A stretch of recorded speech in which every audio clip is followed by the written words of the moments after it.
Olá a todos do canal Fé Sem Política, seja bem-vindo, sobretudo você que está chegando aí no nosso canal. Que Deus te abençoe. Meu nome é Alan e hoje nós vamos dar sequência a um vídeo prometido. Tem um vídeo aí no canal que a gente fala sobre o arrebatamento, né? Essa doutrina que apareceu aí, sobretudo nos últimos tempos, sobre o arrebatamento. E hoje esse vídeo é como se fosse uma sequência, né? Então, para você entender melhor esse vídeo, dá uma olhada lá no vídeo sobre o arrebatamento, tá bom? Hoje nós vamos falar dos 1000 anos de paz, né? Por 1000 anos os justos reinarão com o Messias, né? Vai ou não, o que é isso, o que quer dizer esses 1000 anos? Sobre principalmente a passagem de Apocalipse 20 e a chamada doutrina do milenarismo, e mais tarde, mais recente, também do milenismo, tá bom? Vamos lá para o nosso vídeo, então. O milenarismo na história. Então, vamos pegar na história primeiro, né? Lá na igreja primitiva, quando que foi surgindo essas ideias milenaristas, né? Então, o pessoal pegou lá Apocalipse 20, né? E foi tendo essas ideias, né? Que Jesus em pessoa viria reinar durante 1000 anos, juntamente com os justos, e que esses justos, então, gozariam de 1000 delícias para depois Jesus realizar o juízo final, né? Apareceu lá um historiador chamado Júlio, o Júlio africano, né, que viveu no século III, no ano 200 e pouco. Ele nasceu em Jerusalém e escreveu a primeira crônica universal cristã. Então, do ponto de vista histórico, para o cristianismo, ele tem bastante valor, esse Júlio africano, né? Ele recolheu as tradições anteriores, particularmente nas memórias do chamado Hegesipo, né? Segundo ele, a existência do mundo, segundo esse Júlio, a existência do mundo é de 7 semanas de anos. Então, cada semana teria 1000 anos. Então, Cristo nasceu, segundo ele, mais ou menos no ano 5500, nessa contagem dele. Então, o 7º milênio seria o do reino prometido, que duraria 1000 anos. Essa é a ideia, né? Esses cálculos aí, né? Como se vocês pudessem basear aí na escritura para fazer esses cálculos, né? Essas são hipóteses, né? Então, alguns bispos e padres professavam no começo essa doutrina do milenarismo grosseiro ou material. Mais tarde, esse milenarismo grosseiro, que Jesus viria fisicamente reinar 1000 anos com os justos na terra, foi chamado, né, classificado como milenarismo grosseiro, né, ou milenarismo material. Então, entre eles estava lá o bispo Pápias de Herápolis, né, que faleceu no ano 130, então lá no século II já. Nepos, o bispo no Egito, né, do Egito lá. E ali logo no começo, no século II, a gente tem o Papa Vítor, no século III a gente tem o Papa Zeferino e no século IV o Papa Damaso. Então, como exemplo aqui, esses 3 papas já se pronunciaram condenando esse milenarismo grosseiro, né? Então, vamos lá. Existem 2 formas dessa doutrina, como eu já falei, o milenarismo grosseiro ou material e o milenarismo espiritual ou milenarismo mitigado, né? Ora se chama espiritual ou milenarismo mitigado. Então, o milenarismo material ou grosseiro, em que consiste? Então, eles confundiam a bem-aventurança do reino terrestre de Cristo com os prazeres da carne. Então, haveria nesse reino terrestre uso e abuso do matrimônio, casa, separa, bastante mulheres, né? Vida sexual e tal, bastante comida, bastante bebida, né? Exagero dessas coisas, mais ou menos como é a concepção hoje do islamismo, tá? De paraíso. O islamismo tem essa visão de muitas mulheres, banquetes, né? Bebidas, comidas e tal. Essa forma foi propagada, né, pelos heréticos gnósticos, né, que nasceram ali, que se proliferaram mais ali no século II depois de Cristo. No meio cristão eles se infiltraram, né, esses gnósticos e causaram estrago, né, e foram condenados, logicamente, pelos padres e doutores da igreja, esses gnósticos, né. Tem um vídeo aí no nosso canal, lá no curso de patrística, que tem um padre, um doutor, que fala muito bem sobre essa heresia gnóstica, tá bom? Vale muito a pena você dar uma olhada lá nesse vídeo, assistir inteirinho, ele é um pouco comprido, mas é perfeito, explicando toda a doutrina, desde o começo, em que consiste o gnosticismo, tá? Que ele tem influência até hoje, inclusive, na igreja, inclusive. Então, depois de ter caído em esquecimento a partir do século III, né, no ano 200 e pouco, a teoria foi ressuscitada por inovadores religiosos do século XVI, ali para o ano 1500 e pouco, ali quando surge, sobretudo, os protestantes, né? Outros grupos também dissidentes da Igreja Católica vão professar esse milenarismo, tá? Grosseiro, né, material. Então, uma outra forma do milenarismo é o milenarismo espiritual ou mitigado. Então, esse milenarismo mitigado considerava que os justos, após a primeira ressurreição, abre aspas, já não se casarão nem serão sujeitos à fome ou à dor, segundo a interpretação deles, de Lucas 20, 35. Bom, alguns padres e escritores católicos que professaram a doutrina do milenarismo espiritual mitigado, né? Temos lá São Justino, falecido em 165, Santo Irineu, falecido em 202, Tertuliano, falecido em 220, Lactâncio, falecido em 317, e São Metódio de Olimpo, falecido em 311. Bom, qual que é a posição de Santo Agostinho, né, que é doutor da igreja? No século IV depois de Cristo, depois dele ter aderido em seus primeiros escritos, ele propôs um novo modo de entender o Apocalipse 20, né, excluindo essa doutrina milenarista. Então, a sua autoridade fez com que esse sistema do milenarismo caísse em descrédito, né, até hoje. Então, na igreja medieval, o milenarismo mitigado ou espiritual voltou a ser defendido na Idade Média por alguns escritores considerados iluminados ou fanáticos, né? Sempre aparece, né? Na igreja moderna recente, alguns católicos propuseram o chamado milenismo, né? Mais recentemente. Então, alguns estudiosos reivindicavam para si a doutrina com o nome de milenismo, para se diferenciar do milenarismo, que eles consideravam um erro crasso, né? Algo errado. Fora da Igreja Católica, quem professa o milenarismo são os adventistas, as testemunhas de Jeová e, de certa forma, todos os adeptos ali da doutrina herética do arrebatamento, né? Então, esse pessoal aí também acredita nisso. Dá uma olhada lá no vídeo, que nem eu falei, do arrebatamento. Então, qual que é a posição oficial do magistério, né, quanto ao milenarismo? Embora de forma oficial o magistério da igreja não se tenha pronunciado, né, condenado o milenarismo, ele é contrário a isso, né? A Santa Sé, por exemplo, no ano de 1944, ela respondeu assim, né, ela escreveu, abre aspas, o sistema dito milenarismo mitigado não pode ser ensinado sem perigo para a fé, né? Qual que é a interpretação, então, clássica da igreja, né, oficial da igreja, quanto ao capítulo 20 do Apocalipse, né? Vamos pegar lá, pausa aí o vídeo, pegue sua Bíblia, Apocalipse 20, olha lá, né? Então, a primeira ressurreição, que se refere ali o versículo 5 do capítulo 20, olha o que diz lá. Os outros mortos não voltaram a viver enquanto não terminaram os 1000 anos. Tal é a primeira ressurreição.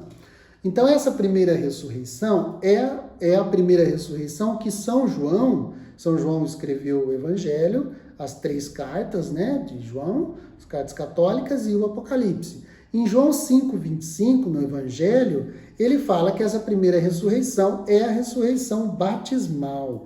Olha lá o versículo 25 do capítulo 5 do Evangelho de São João. Em verdade vos digo... vem a hora, e é agora, em que os mortos ouvirão a voz do Filho de Deus, e os que a ouvirem viverão. Então vem a hora, e é agora, né? Não é depois, não é no fim do mundo, mas é agora em que os mortos ouvirão a voz do Filho de Deus e viverão, e ressuscitarão. Então essa é a primeira ressurreição, a batismal. Então qual que é a segunda, né? A segunda é implicitamente mencionada ali no versículo 13 do Apocalipse 20. Olha o que diz lá, o mar devolveu os mortos que nele se encontravam. A morte e o Hades entregaram de volta os seus mortos, e cada um foi julgado conforme as suas obras. Então, a segunda ressurreição, que está implícita, que não usa o termo ressurreição, mas fala da volta dos mortos, né? O mar, o Hades, devolvem os seus mortos. Essa sim, a segunda ressurreição, é a ressurreição da carne, a ressurreição corporal. Aqui João se refere no mesmo capítulo 5 lá do Evangelho, né? Se a gente pegar o versículo 28 do capítulo 5 do Evangelho, fala lá, ó, não fiqueis admirados com isso, pois vem a hora em que todos os que estão nos túmulos ouvirão a sua voz e sairão, os que fizerem o bem para a ressurreição da vida e os que fizerem o mal para a ressurreição da condenação. Então está muito claro aqui no versículo 28 que é a ressurreição para o juízo, né? O mesmo que está falando aqui. Eles ressuscitarão para serem julgados, né? Então essa é a segunda ressurreição. Bom, entre a primeira, então, a ressurreição batismal que ocorre em cada batizado e a segunda ressurreição, que é a da carne, a corporal, né? Antes do juízo, o apóstolo São João coloca um reino de Cristo milenar sobre a terra, estando Satanás acorrentado, né? Então, esse milênio, né, entre a primeira ressurreição e a segunda ressurreição, que, aliás, já tem mais de 2000 anos, né? Esse milênio significa o tempo da igreja. Então, a igreja já tem o dobro, né? Já tem mais de 2000 anos, mais que o dobro, né? Então, esse é um tempo de vitória de Cristo sobre o pecado, né? Então, o 1000 na Bíblia tem um simbolismo de bonança, né? De algo bom, né?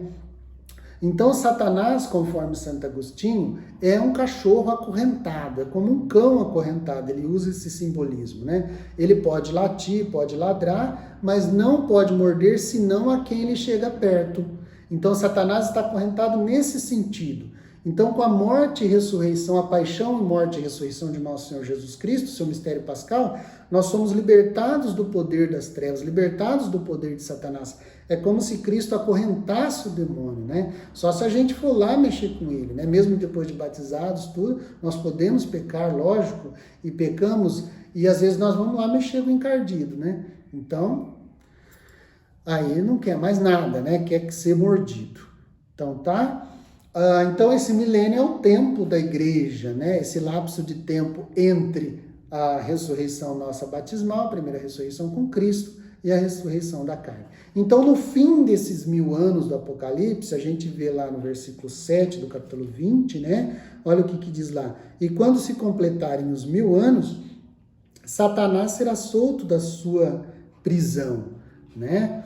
Então, ou seja, no fim da história da igreja, os 1000 anos, como a gente viu aqui, o fim da história da igreja, dar-se-á o assalto final de Satanás contra os membros da igreja, contra os discípulos de Cristo, né? Que é a grande tribulação, o abalo cósmico, o abalo das forças cósmicas, né? O tempo de perseguição dos cristãos, aos quais Jesus se refere nos evangelhos, né? Principalmente os sinóticos. Então, nós falamos bastante disso lá no vídeo sobre o arrebatamento, ok? Mas o Senhor Jesus virá na sua glória e os mortos ressuscitarão, a segunda ressurreição, para o juízo universal, ok? Bem entendido? Então, existe aí, depois é citada uma segunda morte, né? O Apocalipse, no versículo 6 do capítulo 20, fala lá, ó, bem-aventurado e santo quem participar da primeira ressurreição. Sobre os que dela participam, a segunda morte não tem poder. Eles serão sacerdotes de Deus e de Cristo e reinarão com ele durante os 1000 anos. Então aqui está bem claro, né? Quem participa da primeira ressurreição, da batismal, e na ressurreição e no batismo nós nos tornamos sacerdotes de Deus e de Cristo, ou seja, nós recebemos o munus sacerdotal, profético e régio, todo batizado. Então nós participamos desse sacerdócio de Deus e de Cristo, e sobre nós não tem poder a segunda morte, né? E o que é essa segunda morte? A morte espiritual ou a ruína definitiva, né? O inferno mesmo, né? Então quem permanece com as vestes brancas, né? Lógico, tem que permanecer com as vestes brancas lavadas e alvejadas no sangue do Cordeiro para participar desse banquete escatológico, né? Definitivo após o juízo final, ok? Então nós temos também mais testemunhos escriturísticos, né, da Bíblia. Se a gente pegar lá 2 Pedro capítulo 3, versículos de 8 a 9, eu perdi a passagem aqui, olha, o que diz lá? 2 Pedro 3, de 8 a 9. Ora, uma coisa não podeis desconhecer, amados, para o Senhor um dia é como 1000 anos, e 1000 anos como um dia. Então, o milenarismo, 1000 anos, né, esse tempo, é como um dia, e um dia como 1000 anos. O Senhor não tarda a cumprir a sua promessa, como alguns interpretam a demora. É que ele está usando de paciência para convosco, pois não deseja que ninguém se perca. Ao contrário, quer que todos cheguem ao arrependimento. Então, Deus está usando de paciência, quer que todos cheguem a esse arrependimento, né? Então, esse versículo 9 deixa entender que os 1000 anos são um tempo de conversão e o tempo da paciência de Deus, que é a interpretação oficial da igreja, né? Então, o Apocalipse 20 tem que ser lido no contexto da Bíblia, né? A gente não pode pegar uma passagem e querer interpretar já, né? Só aqueles versículos, né? Isso é heresia, né? Heresia é ficar só em alguns versículos e desprezar o resto da Bíblia. Que está falando aqui, ó, 1000 anos são como um dia como 1000 anos. Deus não tem tempo, né? Então, esse tempo de paciência de conversão é o tempo da primeira vinda de Cristo e a da segunda vinda, né? Não se trata de 1000 anos físicos exatos, né? Para Deus, na verdade, não existe tempo, como eu disse, né? Ele é o eterno, né? Os judeus até hoje substituem o nome de Deus ou por Adonai, que é o Senhor, e às vezes pelo eterno, né? Deus é o eterno. Ele é o eterno, né? Então, para ele não existe, né? Para nós, sim, existe esse tempo, né? Cronológico. Para Deus não existe o tempo cronológico, só existe o kairos, né? O tempo da graça, né? O tempo do hoje, né? Hoje é o dia da salvação, hoje é o dia da graça, né? Bom, vamos lá. O Salmo 89, ou em algumas Bíblias o Salmo 90, no versículo 4, olha o que diz lá, né?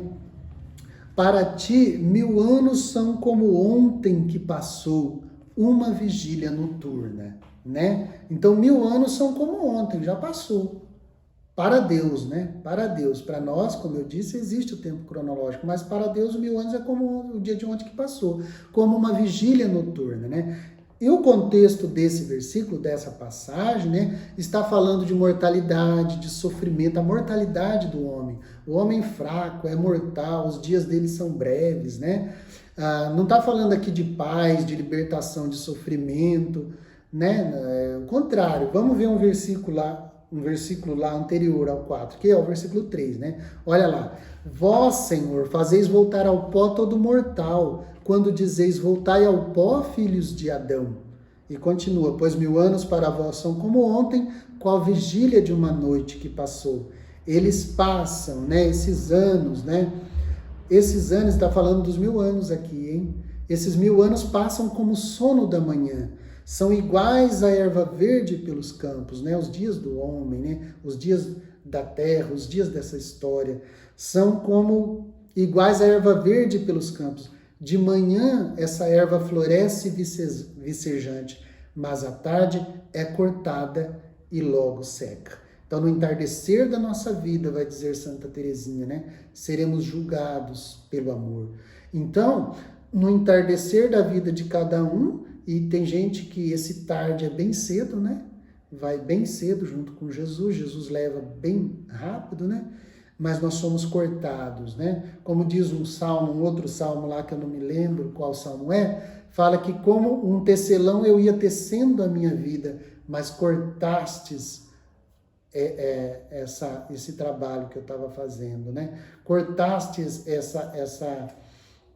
esse trabalho de tecelão, né? Eu estava tecendo a minha vida, eu estava com planos, eu estava com tudo, mas no meio o Senhor veio e cortou, como a erva verde, né? Que é cortada e logo seca, tá bom? Então, nesse contexto dos 1000 anos, para Deus são como ontem, Então a gente não tem que entender, né, Apocalipse, agora não, é o Apocalipse e tal. De início os protestantes rejeitaram o livro do Apocalipse, agora quer viver em função do livro do Apocalipse. E isso, essas interpretações infiltram-se na Igreja Católica, né?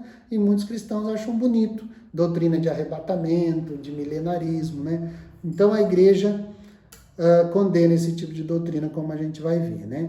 Bom, além disso, tem o fato também que a Bíblia costuma usar números simbólicos, né? Principalmente a literatura profética, né, da Bíblia e a literatura apocalíptica, né, em especial o Apocalipse, usa números simbólicos, né, o 1000, o 12, o 7, o 4, o 3, e às vezes o múltiplo desses números, por exemplo, o 24, né, quando fala dos 24 anciãos, que são os 12, as 12 tribos de Israel, mais 12, 12 mais 12, 24, mais os 12 apóstolos, né? Então usa os 144 mil, que é 12 vezes 12 mil, né? Cada tribo tinha 12 mil, vezes 12 dá os 144 mil, mas são números simbólicos, né, gente? Não vamos entender assim que só 144 mil vai ser salvo.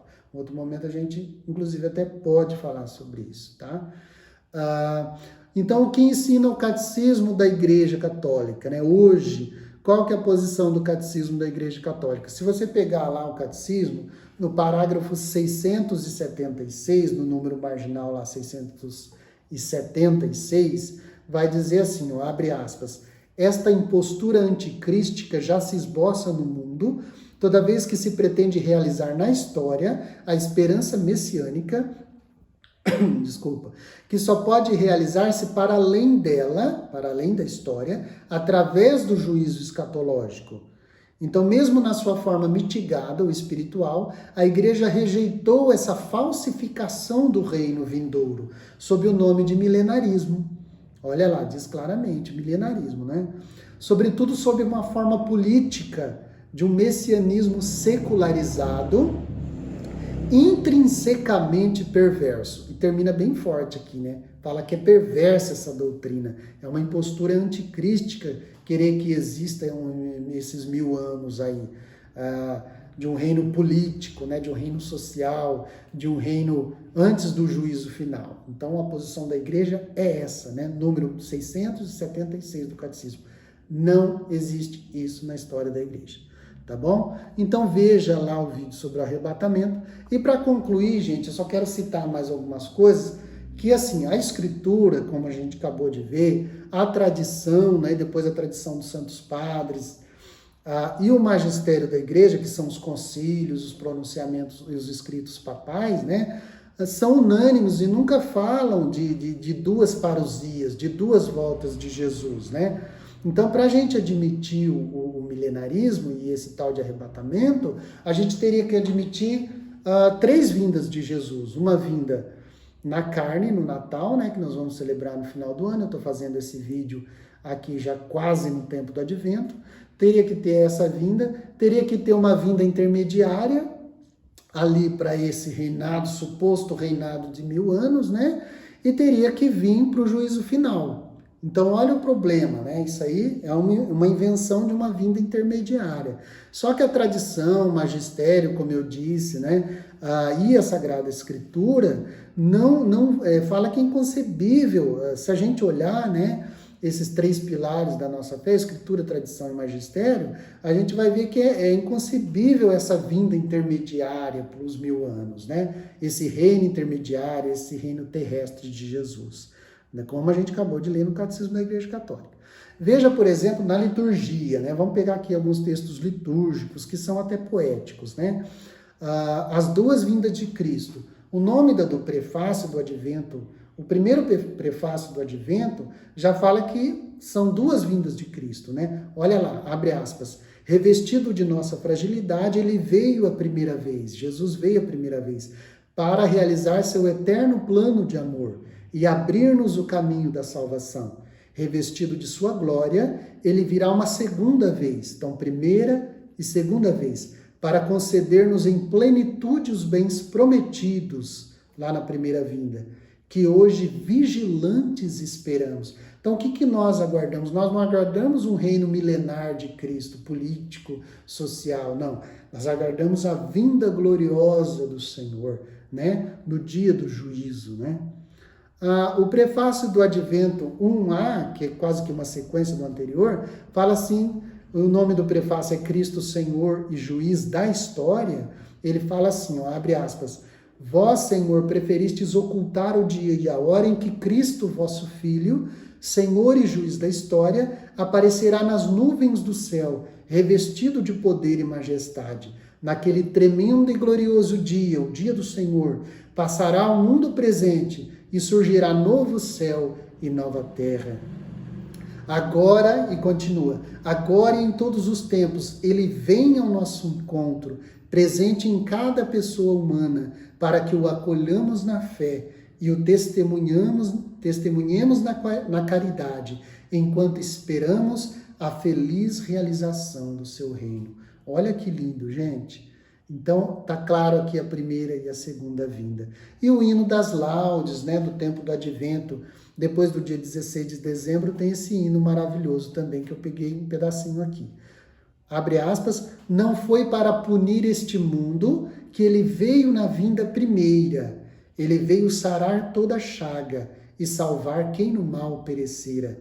Mas a vinda segunda anuncia que o Cristo Senhor vai chegar para abrir-nos as portas do reino e os eleitos no céu coroar. Olha que bonito, a vinda primeira e a vinda segunda, né? E depois tem alguns testemunhos ali, esse foi o testemunho de alguns poucos, né? Tem muitos testemunhos da liturgia que falam da primeira e segunda vinda de Jesus. São Cirilo de Jerusalém, né? Que é bispo, tem uma catequese, ele é lá do século IV, ele tem uma catequese falando das duas vindas de Cristo, né? Então ele fala assim, ó, vou pegar alguns trechos só. Ele fala, anunciamos a vinda de Cristo, não somente a primeira, mas também a segunda. Tudo que concerne a nosso Senhor Jesus Cristo tem quase sempre uma dupla dimensão, dimensão. Aí ele coloca, ó, houve um duplo nascimento. Primeiro ele nasceu de Deus, antes de todos os séculos. Depois, segundo, ele nasceu da Virgem na plenitude dos tempos. Dupla descida, uma discreta como a chuva sobre a relva, outra no esplendor que se realizará no futuro. Olha o que diz São Cirilo. E aí ele continua, muito lindo, tá? Essa catequese dele. Olha lá. Depois ele fala, virá o Salvador, não para ser novamente julgado, como ele foi lá sob Pôncio Pilatos, mas para chamar a juízo. Ele vai ser o juiz, né? Ok? E ele fala também que o profeta Malaquias fala dessas duas vindas, né? Malaquias 3, versículo 1. Logo chegará ao seu templo o Senhor que tentais encontrar. Eis uma vinda, que é a primeira. E prossegue a respeito da outra, da segunda. E o anjo da aliança que desejais. Ei-lo que vem, diz o Senhor dos exércitos. E quem poderá fazer-lhe frente no dia de sua chegada? E quem poderá resistir-lhe quando ele aparecer? Ele é como o fogo da forja e como a barrela dos lavadeiros. E estará a postos, como para fazer derreter e purificar. Malaquias 3, de 1 a 3. Então a primeira vinda é do anjo bondoso do Senhor que vem, né, ao seu tempo. A segunda vinda ele vai vir para o juízo, né? Paulo também fala dessas duas vindas, vai dizer São Cirilo, mas vamos pegar aqui o último trecho aqui dessa catequese, né? Por isso o símbolo da fé que professamos, então na nossa própria profissão de fé, de nós católicos, né, principalmente o símbolo niceno constantinopolitano, dos símbolos dos concílios de Nicéia de 325 e do concílio de Constantinopla do ano 381 depois de Cristo, diz assim, ó, no nosso próprio símbolo, vai dizer São Cirilo, diz assim, ó, está sentado à direita do Pai, e de novo há de vir em sua glória para julgar os vivos e os mortos, e o seu reino não terá fim. Então, quando que ele vai vir de novo, há de vir em sua glória. para julgar, vai ter o julgamento primeiro, os vivos e os mortos. E o seu reino não terá fim. Depois é o reino de Cristo, né? O reino eterno, não de 1000 anos. Não é uma vinda intermediária, é a vinda final, né? Então, nosso Senhor Jesus Cristo, e aqui são palavras de São Cirilo, virá, portanto, dos céus, virá glorioso no fim do mundo, no último dia, dar-se-á a consumação do mundo, e este mundo que foi criado será inteiramente renovado. Aí sim, no fim do mundo, no último dia. Amém? Então, tem mais aqui São João Crisóstomo, fala muito lindo sobre essas duas vindas. E tem santos realmente que falam de 3 vindas de Cristo. Mas em que sentido, gente? No sentido espiritual, né? Se a gente pegar o São Bernardo, né, que foi abade lá no século XII, no ano 1100 e pouco, ele fala assim, ó: conhecemos uma tríplice vinda do Senhor. Entre a primeira e a última, há uma vinda intermediária, mas vamos entender aqui, não para o vídeo, segue comigo. Há uma vinda intermediária. Aquelas são visíveis, a primeira e a terceira, né? Então, a primeira do Natal e a terceira, que é a última, são visíveis. A segunda, a intermediária, não, de São Bernardo. Mas qual que é essa intermediária, então? Ele vai explicar, né? Na primeira vinda, o Senhor apareceu na terra e conviveu com os homens. Foi então, como ele próprio declara, que viram-no e não o quiseram receber, né? Então, na última, todo homem verá a salvação de Deus. Aí ele cita Lucas 3,6, e olharão para aquele que traspassaram, Zacarias 12,10, né? Então, na última também, Jesus virá glorioso, visível para todos. Agora, a vinda intermediária, ele continua, é oculta e nela somente os eleitos o veem em si mesmos e recebem a salvação. Então, essa vinda intermediária de Cristo é a vinda diária, é a vinda todo dia que ele traz para nós a salvação. Na primeira, o Senhor veio na fraqueza da carne. Na intermediária, vem espiritualmente. Isso são palavras de São Bernardo. Manifestando o poder da sua graça. Então, a primeira é a carne de Jesus, a segunda é espiritual, é a graça de Jesus, e na última virá com todo o esplendor da sua glória. Então, a encarnação, a graça, a intermediária, e a glória é a vinda final. Amém, irmãos? Então, não vou continuar aqui, que teria mais coisas ainda para falar, mas que o Senhor nos dê a graça de participar da sua glória, né? De aceitar, de aceitarmos a salvação do Senhor nessa vinda intermediária dele a cada dia, sobretudo no sacramento do pão, né? No pão nosso de cada dia. Esse pão nosso de cada dia que o Senhor nos dá hoje, e hoje o dia da salvação, o dia da graça, esse dia escatológico, né? Ele nos prepara para esse dia último, esse dia final, né? Quem comer a minha carne e beber o meu sangue permanece em mim e eu nele, e eu ressuscitarei no último dia. No último dia, né? Na ressurreição final, na vinda escatológica, no dia do Senhor. Então, que nós recebamos essa vinda intermediária no Senhor no nosso dia a dia, nesse tempo da igreja, nesse tempo da graça, nesse tempo de conversão. Dai-nos, Senhor, a tua graça, dai-nos, Senhor, a tua conversão, Senhor, o arrependimento dos nossos pecados, a mudança de vida, o batismo. Se você está assistindo esse vídeo e não é batizado, procure o batismo do Senhor, o sacramento do batismo, confesse os seus pecados, venha para a igreja do Senhor, se prepare para a vinda do Senhor, a vinda gloriosa de nosso Senhor Jesus Cristo, o dia final, o dia em que nós encontraremos com o Senhor. Não será dia de medo, de tristeza, não, para aqueles que participaram da primeira ressurreição. Sobre eles a segunda morte não tem poder, o inferno não tem poder, porque nós participamos e nós manteremos com a graça de Deus a nossa veste limpa, lavada no sangue do Cordeiro. Amém? Que Deus te abençoe a sua família. Obrigado por participar do nosso canal. Se inscreva, compartilhe para que mais pessoas participem da graça e participem da glória de Deus. Amém? Louvado seja nosso Senhor Jesus Cristo, para sempre seja louvado em nome do Pai, do Filho e do Espírito Santo. Amém.